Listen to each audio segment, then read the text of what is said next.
Olá, olha só que alegria estar aqui com você em mais um Cuidado Idoso.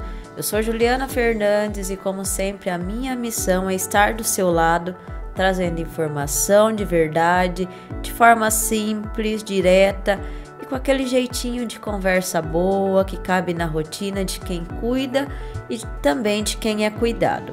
Esse espaço existe para lembrar que envelhecer não é sinônimo de parar, gente. É sobre qualidade de vida, sobre novas descobertas na terceira idade e principalmente sobre acolhimento. E se tem algo que a gente gosta por aqui é de ouvir boas histórias e aprender com quem vive isso na prática.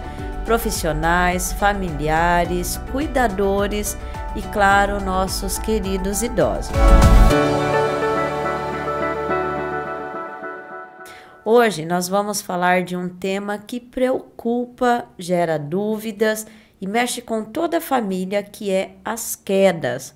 Tema sério, mas que, quando bem explicado, pode prevenir muita dor, muito susto e principalmente salvar vidas. E para isso eu tenho o prazer enorme de receber aqui mais uma vez a doutora Jéssica Esmarra. Ela é médica pós-graduada em Medicina da Família pela Unifesp e geriatra desde 2019. Doutora, seja sempre muito bem-vinda ao Cuidado Idoso. Que bom ter você aqui com a gente mais uma vez. Obrigada pelo convite. Estou sempre à disposição para ajudar vocês. E doutora, para a gente começar essa nossa conversa, quando você pensa nos seus pacientes do dia a dia, o quanto as quedas realmente aparecem como um problema grande na vida deles? Todo dia a gente tenta ter essa conversa com os idosos, né? Porque realmente a queda impacta muito na vida deles. É muito comum que o idoso caia, né? Então a gente sempre conversa bastante sobre isso para tentar prevenir um pouquinho essas quedas e ajudar para que não aconteça, né?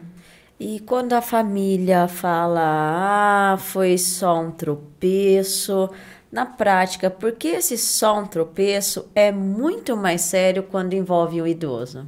A gente tem o costume de falar que as quedas, para a gente, é como se fosse aquela figura do iceberg, sabe? A queda está ali na ponta, mas embaixo tem sempre alguma coisa. Então, tem que sempre investigar o que está acontecendo, que está sempre tropeçando, está sempre perdendo o equilíbrio, tendo essa instabilidade de postura ou tontura. Tem que sempre investigar um pouquinho melhor, que pode ter alguma coisa ali que a gente consiga resolver para evitar novos problemas.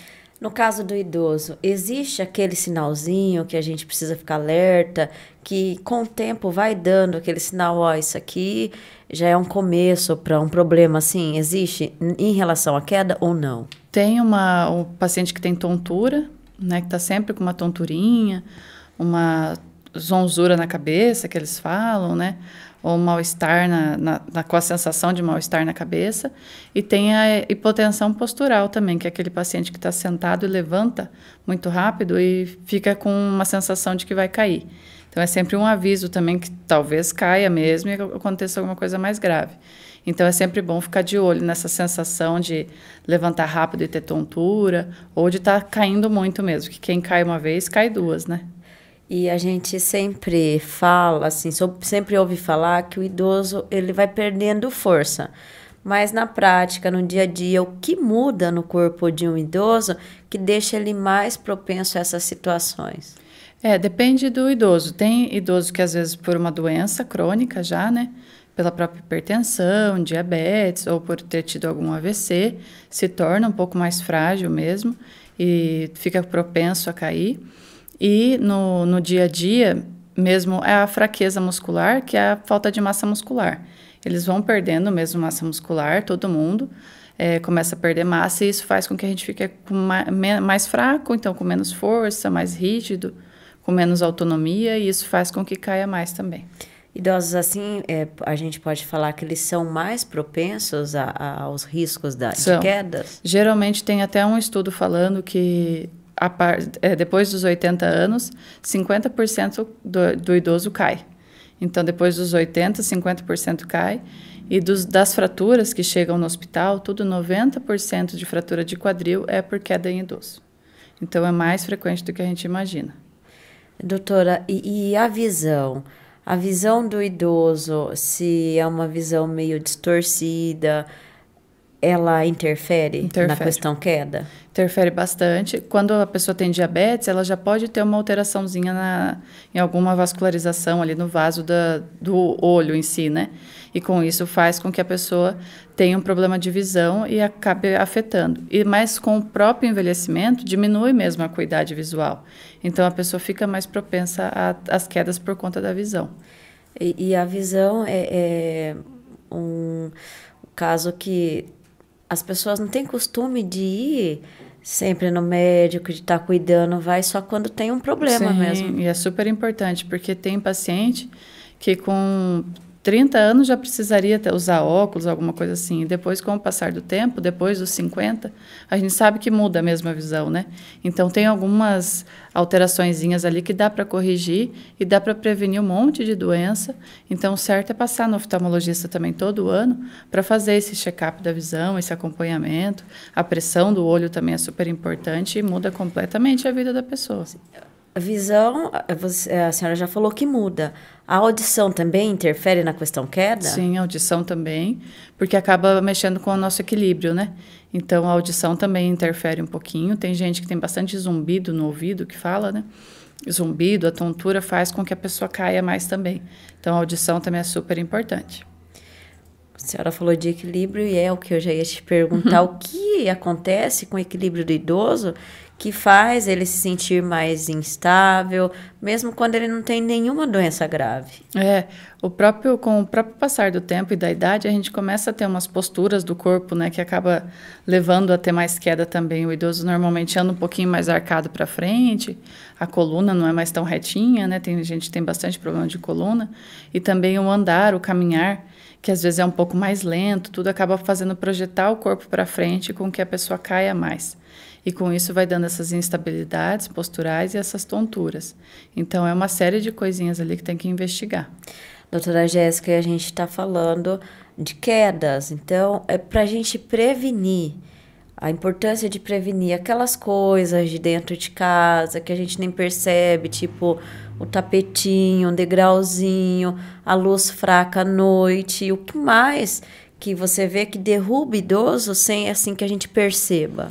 Isso eu acho que é um dos assuntos mais importantes, é a prevenção das quedas, né? Então, acho que na casa de todo mundo, depois de um tempo, a gente já tem que começar a pensar nisso e pensar em equipar essa casa um pouco melhor, né? Então, aqueles corrimão que a gente coloca, então, para se levantar do vaso, no banheiro, para andar em algum corredor, e nem sempre é só de um lado, às vezes é necessário colocar dos dois, né? Porque senão fica pendendo só para um lado do corrimão, cai também. Então, eu percebo muito isso no banheiro. O tapete, igual você falou, isso daí é o mal do idoso, é o tal do tapetinho, né?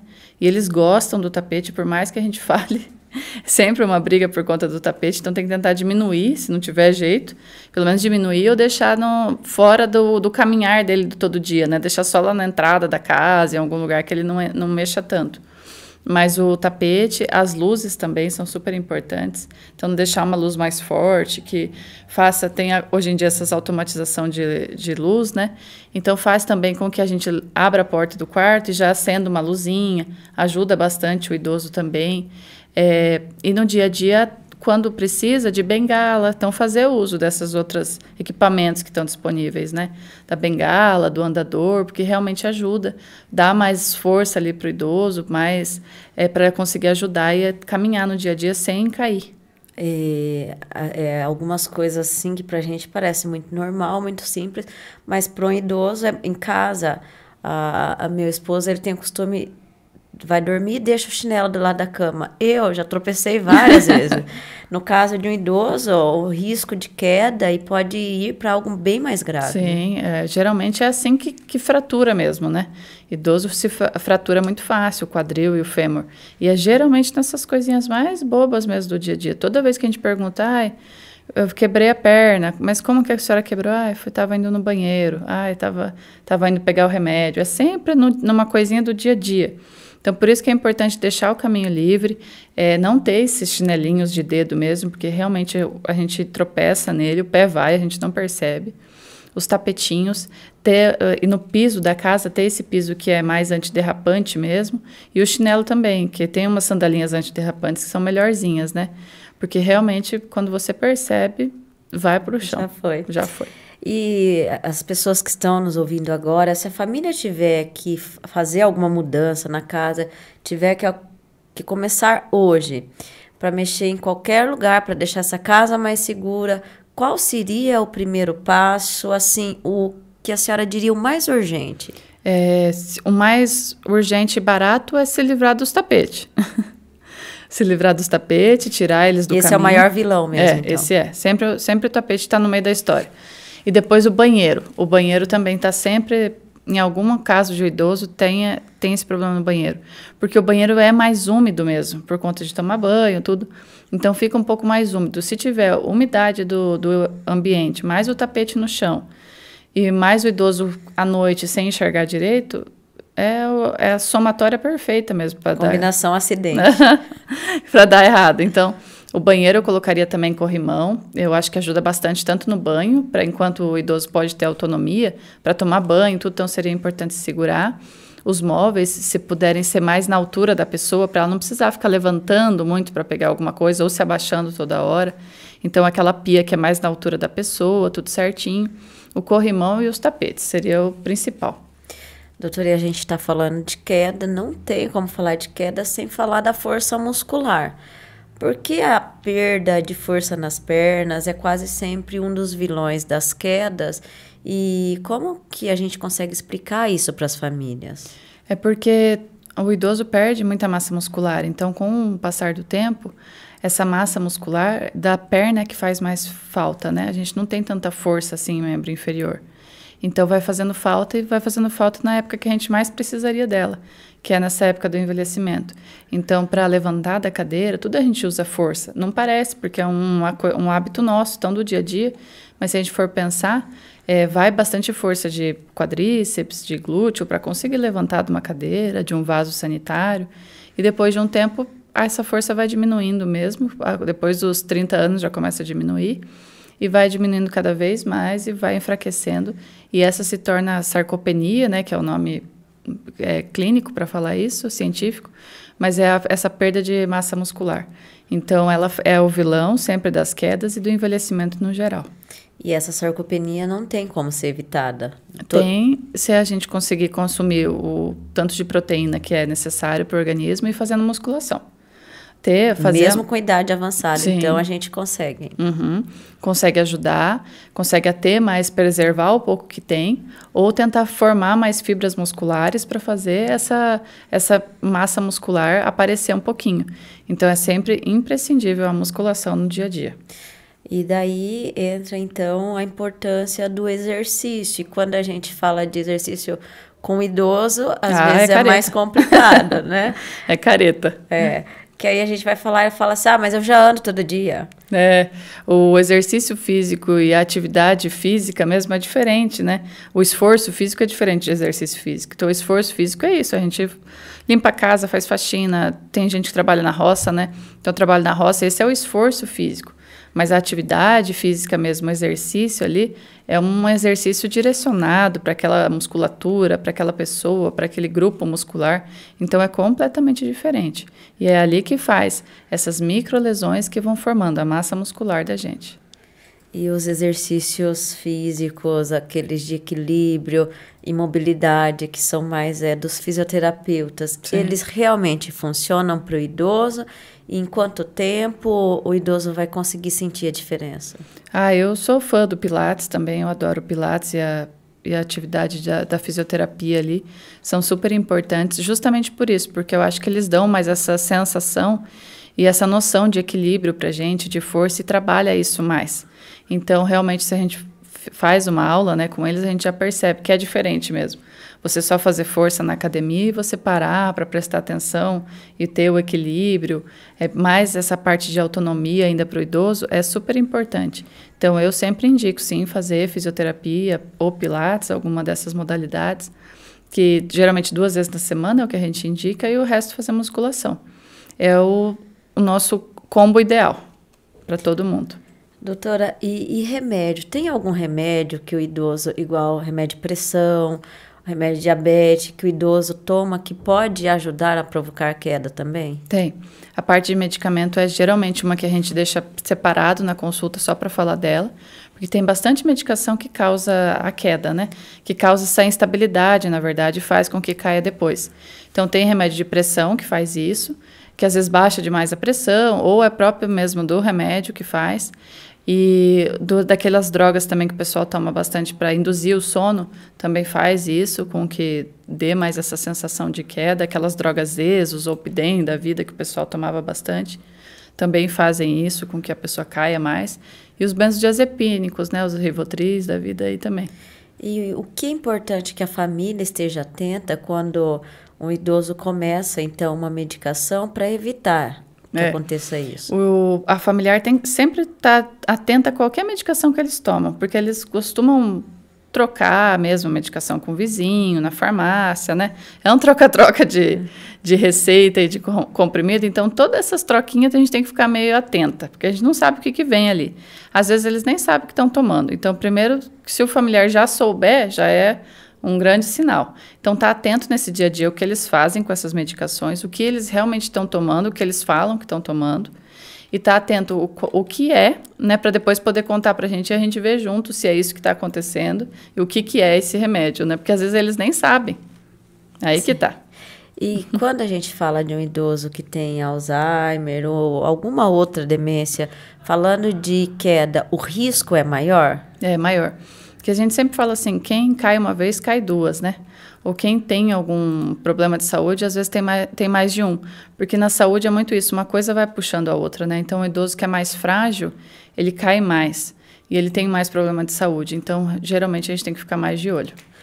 E quem cai uma vez, cai duas. E, geralmente, depois que o idoso cai, ele vai ficar mais receoso, né? Como que a senhora no consultório, a família, ajuda a devolver essa confiança para ele? Tem muita gente, isso a gente até vê depois com o idoso acamado, perguntar, mas por que o senhor está na cama, né? O que aconteceu? Está na cama há 1 ano, ou alguns meses, porque eu caí e tenho medo de cair de novo.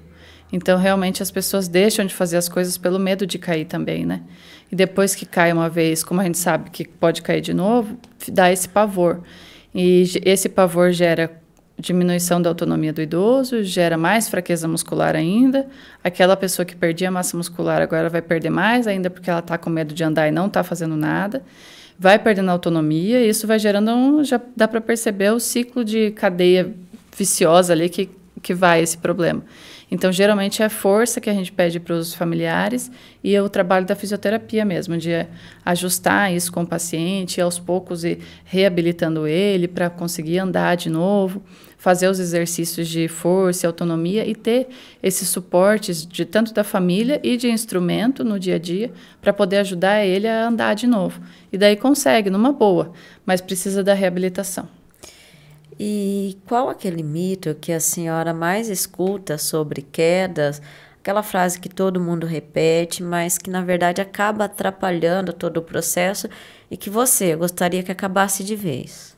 Qual frase? Algum mito que as pessoas teimam em falar sobre queda? Primeiro que idoso não pode andar, né? Que idoso não pode sair na rua que cai. Isso eu detesto que fale, que não pode sair, que não pode ir no mercado, não pode fazer nada. Que o idoso verdade, é um perigo constante. Disso, né? Que eles são um perigo constante, eles precisam disso. É super importante a caminhada, o ir no mercado, o ir na feira, trabalha tanto a parte cognitiva deles como a muscular. E que idoso também já passou da idade de fazer atividade física, de fazer ginástica também. Discordo e é uma coisa que por mim podia ser banida de falar.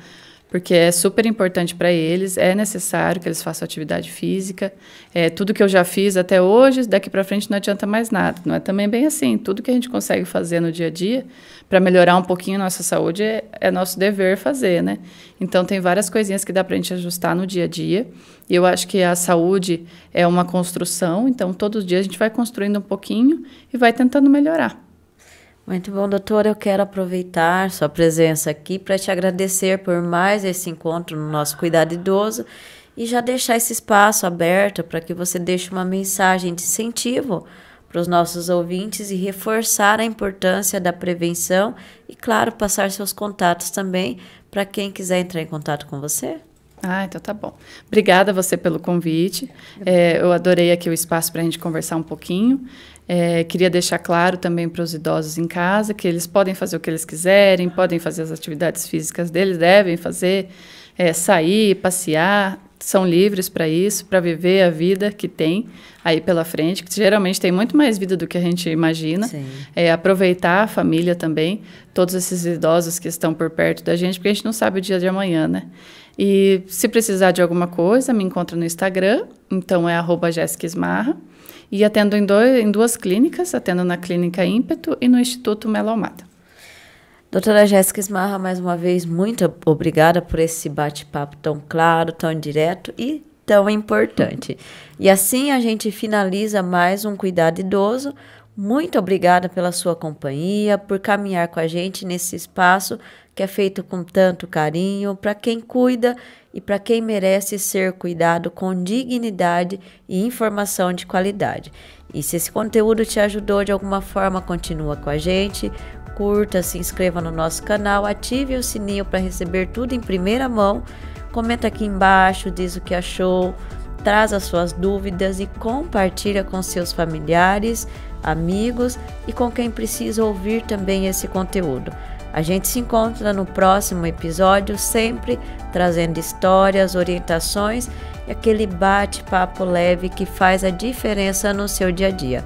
Até mais e cuide bem de quem cuida de você.